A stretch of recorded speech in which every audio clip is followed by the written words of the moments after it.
Setelah Jay mengancam, akhirnya Enjo meminta dia untuk bekerja sama. Enjo terpaksa mengakui bahwa Jay adalah tunangannya dan pria yang dia cintai. Selain itu, Enjo juga memperkenalkan Pangeran Dowol dan Pangeran Dowol pun menyebutkan namanya yaitu Yeol. Tak lama, Deil datang dalam keadaan mabuk serta memanggil Jay dengan sebutan kakak ipar. Sementara itu, para budak sedang makan bersama dan menunggu kedatangan Enjo. Akhirnya, Daichu pun tahu bahwa Enjo adalah tabib dari klinik rakyat. Pangeran Dowol masih tidak yakin bahwa Jay adalah tunangan dari Enjo.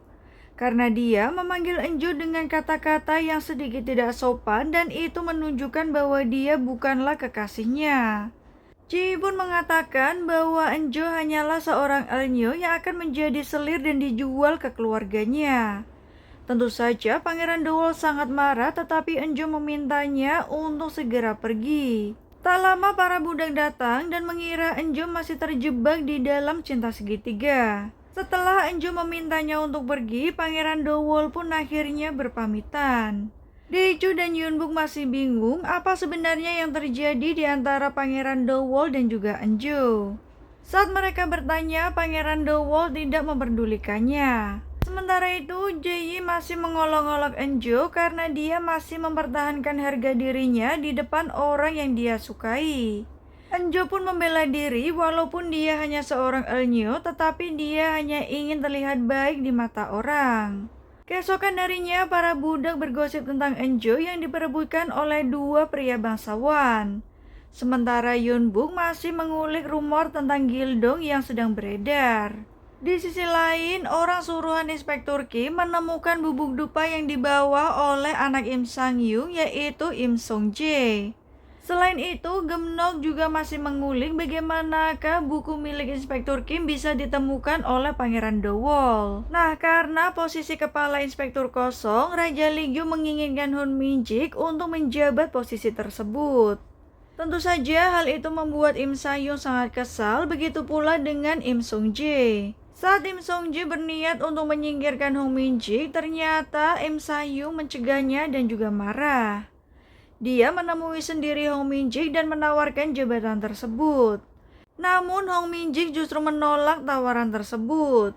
Akhirnya Im Sang-yung pun menawarkan jabatan sebagai guru dan Hong Minjik menerima hal tersebut.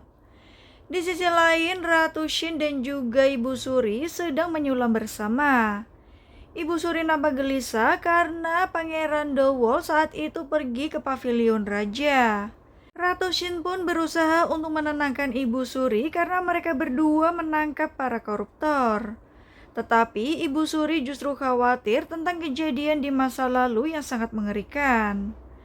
Nah, di saat Ibu Suri ingin menemui Pangeran Dowol, ternyata dia sedang sakit. Namun lebih tepatnya, Pangeran Dowol sedang merasakan sakit hati karena ditolak oleh Enjo.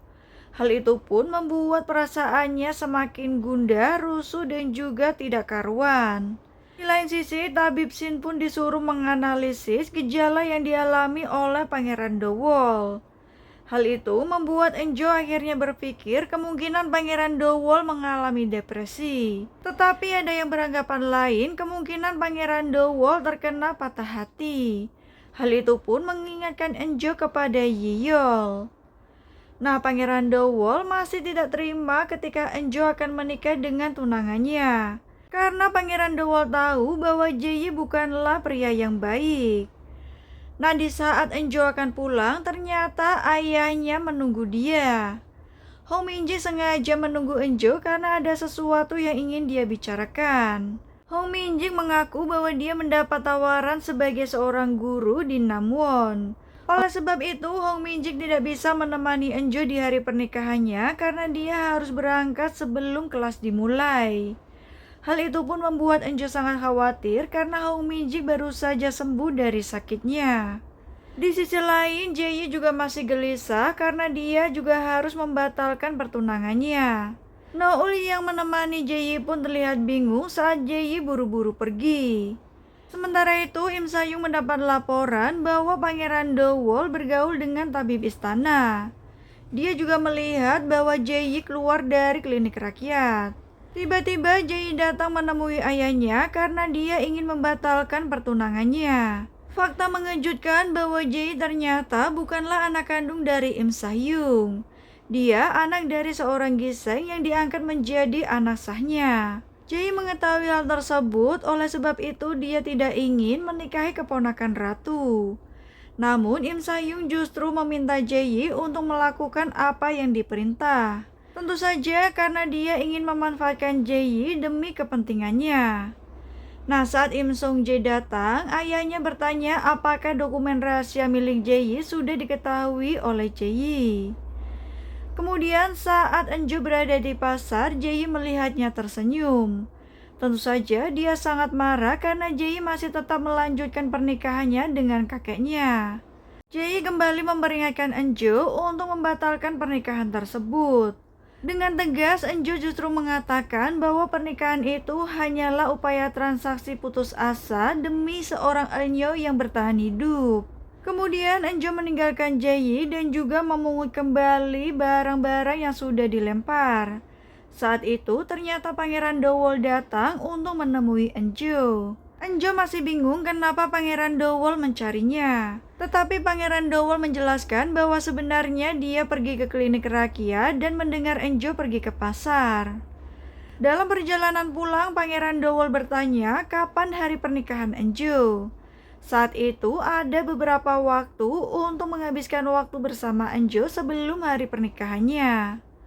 Tentu saja hal itu membuat Enjo terlihat sangat bingung dengan yang dilakukan oleh Pangeran Dowol.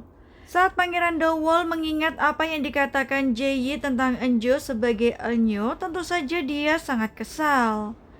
Kini Enjo pun meminta Pangeran Dowol untuk tidak lagi bertemu dengannya. Tetapi Pangeran Dowol terus mengikutinya dan mengatakan bahwa Enjo sebenarnya takut. Karena dia tahu bahwa Enjo tidak mencintai pria tersebut. Enjo akhirnya mengaku bahwa di hari dia mencium Pangeran Dowol, saat itu adalah hari di mana dia setuju untuk menikah. Karena perasaan itu membuatnya sangat bingung, Enjo pun menjadi gelisah. Di saat itu ada Pangeran Dowol di depannya. Karena tidak tahu cara mengungkapkan perasaan tersebut, Enjo pun kemudian mencium Pangeran Dowol. Namun mendengar semua itu, Pangeran Dowol justru menuduh Enjo sebagai orang yang berbohong. Di saat Enjo pergi, kemudian Pangeran Dowol kembali menghentikannya. Enjo terpaksa harus melakukan pernikahan tersebut karena jika tidak, maka keluarganya akan diusir. Enjo pun tidak bisa memberitahu semua emosi dan juga alasannya kenapa dia menolak Pangeran Dowol. Kemudian Pangeran Dowol juga mengaku bahwa membutuhkan keberanian berkali-kali untuk menghadapi wanita seperti Enjo.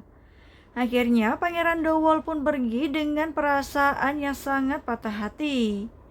Di lain sisi, ibu Enjo sedang menunggunya karena pakaian pernikahannya sudah tiba. Nah, saat Daeil datang, ternyata dia teringat bahwa Jae mengatakan bahwa Enjo akan menikah dengan kakeknya. Daeil pun merasa sangat kebingungan dan tidak tahu apa yang harus dia lakukan. Keesokan harinya, Jae kembali menemui ayahnya dan mengatakan bahwa dia akan membatalkan pertunangannya. Namun, sang ayah mengatakan bahwa Jae harus tutup mulut atas statusnya selama ini. Im Sahyung mencontohkan Enjo sebagai seorang Eunyo yang rela mengorbankan dirinya demi keluarga. Kemudian Hong Minjik akan meninggalkan keluarganya karena akan menjadi guru di Namwon. Daeil pun merasa khawatir dengan Enjo yang akan segera menikah. Hong Minjik pun berpamitan karena dia tidak bisa mendampingi Enjo di pernikahannya. Enjo meminta Hong Minjik untuk menjaga kesehatannya. Nah, kini Inspektur Kim mengancam Im Sahyung karena dia mengetahui rahasia besarnya, yaitu sebuah dupa yang digunakan untuk mengacaukan pikiran raja. Ternyata selama ini Im Sahyung juga bekerja sama dengan Gemnok. Karena rahasianya terbongkar, Im Sahyung terlihat sangat marah. Di lain sisi, Pangeran Dowol terlihat menyendiri karena dia sedang patah hati. Daechu pun memberitahu Yunbuk bahwa Pangeran Dowol sedang galau karena putus cinta. Yunbuk melaporkan bahwa ada rumor jika Gildong sendiri yang mengirim dokumen milik Inspektur Kim. Sedangkan yang mengetahui hal tersebut hanya mereka bertiga. Kini Pangeran Dowol meminta Yunbuk untuk menyelidiki dari manakah asal dokumen tersebut. Nah, di sisi lain ada beberapa anak yang mampir ke klinik rakyat untuk berobat. Di saat Enjo mengobati mereka, ternyata mereka kelaparan. Enjo pun mengajak mereka untuk makan bersama. Tiba-tiba datang seorang bisu kecil yang meminta sedekah. Setelah memberikan makanan, ternyata Enjo diberikan gelang merah di tangannya. Enjo pun terlihat senang karena gelang itu terlihat cantik. Di lain sisi, saat Pangeran Dowol sedang mengantri, ternyata bisu kecil itu mendatanginya. Pangeran Dowol juga memberikan sedekah kepadanya dan dia diberikan sebuah gelang biru. Pangeran Dowol juga senang memakai gelang tersebut. Malam harinya saat hujan tiba, Pangeran Dowol justru teringat dengan Enjo. Enjo pun terlihat gelisah karena hari pernikahannya akan segera tiba. Keesokan harinya saat Enjo sudah berganti pakaian pengantin, ternyata Deil mengatakan bahwa Enjo sangat cantik. Hal itu membuat Deil akhirnya memberitahu ibu Enjo bahwa Enjo akan menikah dengan seorang kakek 70 tahun. Ibu Enjo merasa sangat marah karena Enjo akan segera menjadi janda seumur hidupnya. Tetapi Enjo melakukan semua itu demi keluarganya agar tidak diusir dari rumah tersebut. Dengan berat hati, Enjo terpaksa melakukan pernikahan itu, tetapi dia mendengar ibunya sangat menyesal dan juga meminta maaf. Sementara itu, Jae menemui Haerim dan mengatakan bahwa dia akan membatalkan pertunangannya. Jae memperingatkan Haerim bahwa jika pernikahan itu tetap berlanjut, maka Haerim akan mendapat masalah besar.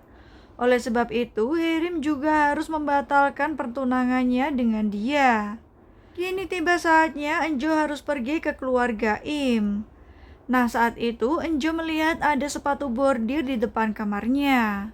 Ternyata itu adalah sepatu pemberian dari Pangeran Dowol. Setelah Enjo menerima sepatu itu, perasaannya pun semakin campur aduk. Enjo kemudian menyimpan sepatu itu di dalam lemarinya. Dalam perjalanan pulang, ternyata Jae melihat Enjo datang menggunakan tandu dan memakai pakaian pengantin. Dia langsung menyeret Enjo keluar dan menghancurkan tandu tersebut. Saat Enjo akan masuk ke dalam rumah, Jae menahannya. Di saat Enjo masuk ke dalam rumah, ternyata kakek Jae sudah meninggal. Pernikahan itu pun gagal untuk dilakukan. Di saat Yunbuk akan menemui Inspektur Kim di penjara, ternyata dia sudah meninggal dengan meninggalkan pesan bernama Gildong. Nah, sedangkan Pangeran Dowol masih menyendiri karena dia sedang patah hati. Tiba-tiba ada seorang budak yang memanggil Enjo, ternyata dia adalah budak dari Inspektur Kim. Nah, budak itu ternyata dijual ke keluarga Im Sayung karena Inspektur Kim sudah meninggal. Beredar rumor bahwa orang yang membunuh Inspektur Kim adalah Gildong.